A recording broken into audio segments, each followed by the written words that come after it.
but I'm special edition.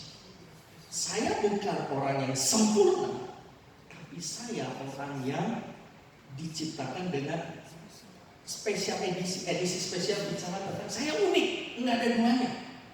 Special edition, bukan limited edition. Special edition, bukan limited edition. Kalau limited edition itu jangan-jangan barang bekas juga gitu. Limited edition, dipilih. Special edisi spesial, unik, nggak ada duanya. Ya, dulu waktu saya juga belum bisa menerima keberadaan diri saya juga merasa sebagai orang yang kenapa gue modelnya begini? Kenapa? Karena ada sebuah perbedaan saya dengan orang-orang. Dari hal penggunaan tangan, saya kidal. Aktivitas keseharian itu banyak gunakan tangan kiri, bukan tangan kanan. Dan seringkali saya dibully, diejek, kidal, lungun kencang, jorok, lungun goreng kata teh. Waduh, dina. Kayak apa salahnya saya pakai tangan kiri begitu ya? Oh, setelah saya bertumbuh semakin dapat pelajaran, oh mungkin tangan kiri itu tangan yang suka bekerja keras pada waktu pembersihan. Mungkin di situ ya tangan. Oh, padahal kan bagus tangan yang suka bebersih. Nah, ibu-ibu ketawanya udah tahu ya. Tangan jelek, tangan jorok. Saya sempat mempersalahkan emak saya. Dalam hati saya ini gara-gara si emak. Kenapa? Karena ini cucu pertama. Cucu pertama itu kan dekat sama emak. Sampai emak saya mati, yang pertama tahu emak saya mati adalah cucunya yang pertama. Cucu kesayangan. Karena saya waktu itu tidur sama emak. Ya saya bangun di sini, mak, iya, mau bangun. Saya masih SD, mak, masih mau bangun. Panggil mama. Ternyata emak saya sudah, saya mau duluan. Udah mak aja duluan. Saya nggak tidur. Enggak, mak mati. Sempat saya mempersalahkan emak saya. Kenapa? Ini mungkin gara-gara si emak. Saya pakai tangan kiri nggak dilarang. Saya pakai tangan kiri nggak dilarang. Sehingga sekarang akibatnya saya sering dihina. Dan pada satu puncaknya pernah saya juga menjadi terpukul sekali. Ada satu kondisi di mana saya pernah terpukul, hancur hati saya. Kenapa? Karena satu kali ketika saya naik mobil, setelah diajak makan malam dengan makan seafood begitu ya, dan tidak disediakan peralatan sendok dan garpu, jadi tangan kosong. Makan harus pakai tangan. Ya memang sebenarnya makan pakai tangan sih ya. Mau pakai sendok, tangan kosong, makan pakai tangan. Oke, pakai tangan kosong. Dan waktu disediakan seafood itu, sebenarnya dalam hati saya bergumul. Kenapa? Saya kadang-kadang suka merasa minder sendiri, apalagi dengan suasana orang-orang baru yang ngajak untuk makan. Jangan-jangan saya mulai pikiran jelek di sini, pikiran negatif. Jangan-jangan kalau saya nanti pakai tangan kiri, apa kata dunia? Apa kata mereka? Karena pernah juga di pecel lele, saya pakai tangan kiri itu yang di sebelah, lihatin terus. Begitu saya lihat, dia langsung. Begitu saya ngomong lagi, pura-pura nggak lihat, lihatin lagi. Tangan kecap, tangan kiri, colok.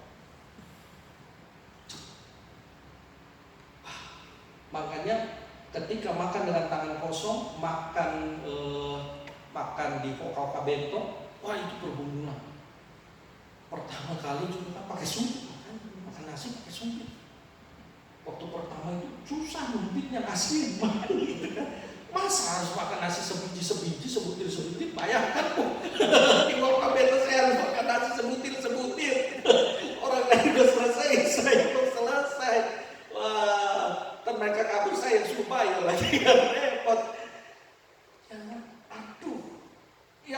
kebetulan saya kalau makan di tangan kosong, 2 makan pakai sumpit, itu udah pergumulan. Jadi setelah makan di dalam mobil, saya dikasih perkataan begini, Andre, kamu tuh harusnya tahu, suatu saat kamu jadi pendeta besar.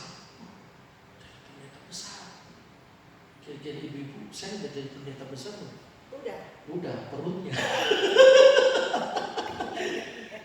Kalau kamu suatu saat jadi pendeta besar, kamu diajak makan sama cukong-cukong. Jangan malu-maluin. Pakai tangan kiri. Lalu ibu apa yang terjadi? Di situ saya mengalami hati hancur. Yes. Saya tidak menunjukkan, tapi di dalam mobil itu saya mulai mengeluarkan air mata. Saya nangis. Tuhan, kok begini banget ya? Kenapa sih harus diperbandingkan antara kesuksesan dengan tangan kanan, tangan kiri? Anak sekolah minggu aja kan punya lagu, semua tangannya bagus, tangan kiri, tangan kanan, mempunyai jari, diluruskan, dibengkokkan, putar ke belakang, kaki kanan, kaki kiri, mempunyai jari, diluruskan, dibengkokkan, putar ke belakang. Itu kenapa kesuksesan harus dibandingkan dengan tangan? Seolah-olah walaupun kamu sukses, tapi kalau janganmu jelek, kamu tidak punya harga, tidak benar, tidak beretika. Hancur hati saya. Dan itu bukan waktu SD, itu sudah gede. Pergumulan. Sampai satu kali ketika saya baca Alkitab, saya mendapat kekuatan kembali. Itu sudah hancur hati. Pokoknya dalam hati saya komitmen begini. Saya menghindari, kalau diajak makan saya hindari, jangan dilihat dulu gitu. Suruh makannya di mana? Kalau makannya, makanan kosong, saya udah nggak tenang, keringat mulai keluar. Apalagi orang-orang baru yang belum tahu bahwa ini orang tidak. Sampai satu kali saya baca Alkitab dan saya dapat kekuatan yang baru. Apa yang saya baca? Kisah di mana Yesus dan murid-muridnya waktu masuk diundang ke satu tempat, dan ada orang-orang yang protes begini. Waktu sudah dihidangkan makanan, murid-murid Yesus langsung makan tanpa cuci tangan. Dan ada istiadatnya, tidak boleh makan kalau tidak cuci tangan dulu. Itu melanggar etika. Dan murid-murid tidak cuci tangan dulu, diprotes oleh orang-orang Farisi dan Saduki, oleh orang-orang yang merasa diri terhormat dan berharga, bernilai, punya jabatan. Kenapa murid-murid makan tidak cuci tangan dulu? Makanan yang diambil masuk tanpa cuci tangan itu jadi haram. Bagi mereka ada istiadat orang Yahudi. Tapi ini yang membangkitkan semangat saya. Jawaban Yesus. Yesus punya jawaban. Yesus bilang begini, bukan yang masuk dari luar ke dalam yang membuat orang najis, tapi yang menjadikan orang najis. Orang itu jadi cemar hidupnya, orang itu identitasnya jadi buruk, orang itu identitasnya jadi bobrok, jadi hancur, karena dia mengeluarkan sesuatu dari dalam keluar. Dan saat saya baca ayat itu, semangat saya kembali muncul. Padahal saya sering baca Alkitabnya, tapi kok tiba-tiba seperti melompat kisah itu. Karena Tuhan tahu saya sedang bergumul dengan identitas. Saya menganggap bahwa ini tidak benar, ini tidak berarti. Jadi ya udahlah, kalaupun orang yang menghina, ya udah simpan aja, tapi bukan dengan kepahitan. Tidak simpan seperti yang dulu. Karena saya tahu Tuhan menilai identitas saya bukan dari tangan kanan, tangan kiri. Identitas saya dari apa yang Tuhan bentuk di dalam. Sehingga yang akan menjadikan hidup saya bernilai bukan yang dari luar ke dalam, tapi dari dalam ke luar. Petrus dan Yohanes punya identitas yang mempengaruhi kehidupan mereka. Dan mereka akhirnya tidak lagi mengenal Petrus dan Yohanes sebagai seorang nelayan dengan identitas lama, orang yang tidak terpelajar, tapi mereka mulai mengenal identitas yang baru. Dia pengikut Yesus. Dia pengikut Yesus. Hari ini identitas seperti apa yang sedang kita sandang? Orang mengenal kita sebagai siapa? Kalau hari ini ada orang yang merendahkan kita, orang yang sengaja menunjukkan, memojokkan, meremehkan kita, selama kita tahu identitas kita bukan kepada apa kata orang, apa kata dunia, tapi apa kata Tuhan, maka saya yakin, saya percaya kita bukan jadi orang yang akan hidup dalam keterpurukan. Amin. Masih ada Tuhan, masih ada kuasa tak terbatas. Masih. Persoalannya sekarang, apakah kita mau tanggalkan identitas lama, mengenakan identitas yang baru? Aku mau dikenal sebagai pengikut Yesus. Ibu-ibu yang dikasih Tuhan, hidup kita gak lama, sebentar saja, sesaat saja kita di dunia. Dengan aksesoris kehidupan yang kita miliki hari ini, semua akan ditinggal. Pangkat kedudukan yang tinggi pun semua akan ditinggal. Kepintaran sepintar apapun semua ditinggal. Koneksi yang kita punya pun semua ditinggal. Kalau hari ini dunia memperhitungkan posisi, jabatan, kepintaran, kekayaan, tapi Tuhan tidak menilai, memperhitungkan itu.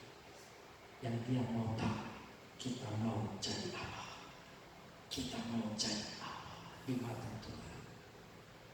Jangan kejar dunia, kejar Tuhan yang menciptakan dunia. Amin. Kalau kita kejar dunia, kita kehilangan pencipta dunia. Tapi kalau kita mengejar pencipta dunia, Tuhan tidak meninggalkan kita di dunia. Amin. Tuhan tidak akan tinggalkan. Kita punya kebutuhan, kita punya pergumulan, tapi Tuhan tidak tinggalkan. Ayat yang terakhir, mari kita lihat Kisah Para Rasul 13 ayat yang 47 sebagai ayat yang menutup khotbah saya. Kisah Para Rasul pasal yang ke-13 ayat yang ke-47. Sebab inilah yang diperintahkan kepada kami, aku telah menentukan engkau menjadi terang bagi bangsa-bangsa yang tidak mengenal Allah, supaya engkau membawa keselamatan sampai ke ujung bumi. Itulah identitas kita. Amin. Itu identitas kita. Amin.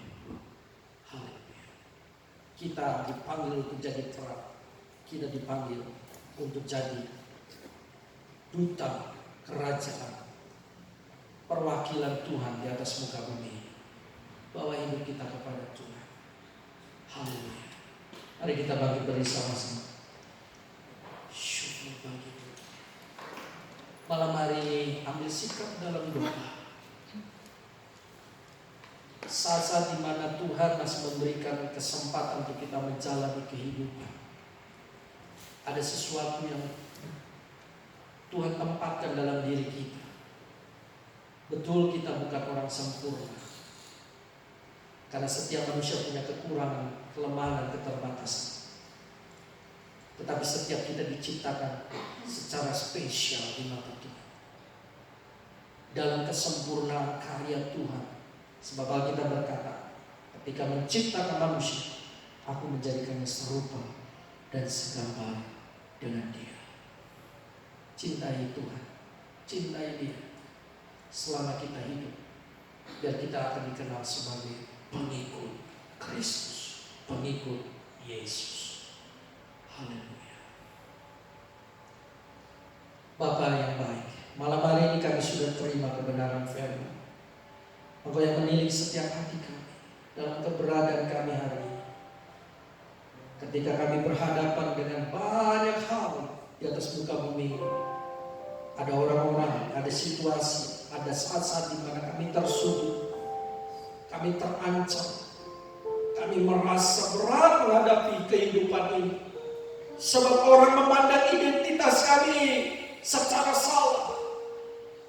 Orang melihat keberadaan kami seperti ketika mereka melihat Petrus dan Yohanes sebagai orang-orang yang tidak terpelajar, tidak diperhitungkan. Tolong kami ya Tuhan, supaya kami memunculkan identitas sebagai anak Allah. Firman-Mu berkata malam hari, aku menentukan Engkau menjadi terang di tengah bangsa-bangsa.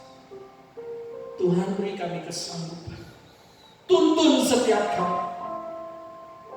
Celihkan pengertian kami, supaya kami tidak memandang keberadaan hidup kami dari sudut pandang dunia, tapi ajari kami memandang kehidupan dari sudut pandang Tuhan yang jauh lebih tinggi, yang jauh lebih ajaib, yang jauh lebih heran dan dahsyat.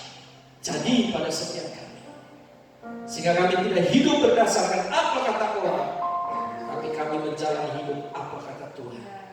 Sehingga ketaatan kami bukan karena ketaatan takut kepada manusia, tapi ketaatan kami adalah ketaatan kepada Tuhan. Sehingga ketika kami harus selesai dengan kehidupan kami di dunia ini, kami tahu kemana kami akan pulang. Kami tahu tempat yang menyambut kami dalam kekekalan. Bukan api neraka, tapi surga yang mulia. Hidup bagi kami adalah Kristus, sehingga kematian akan menjadi sebuah keuntungan. Tuntun setiap kami Tuhan. Dalam nama Yesus kami mengucap syukur. Amin. Amin. Silakan dulu. Para selanjutnya saya serahkan.